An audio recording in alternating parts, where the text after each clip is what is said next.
Hello to all guys. Good afternoon to all of you. Welcome to Davao Costa Road.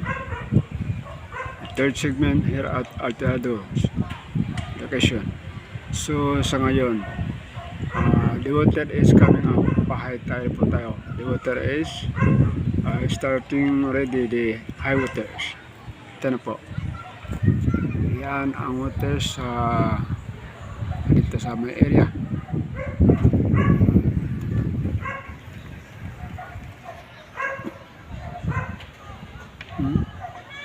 So maganda ito pagkatapos. So again, thank you sa inyo lahat. Mag-ingat, take care pa. What I said before, sa unahan po, yan po ang Santa Ana Water Bridge po. Tapos na po dyan, okay? Okay? Thank you sa inyo lahat. God bless. Ingat po, everyone. At this moment, marami pa mga bata dyan because just started the what they call high tide. So mababa pa yan. Mga ilang minuto, mawala ng mga bata dyan.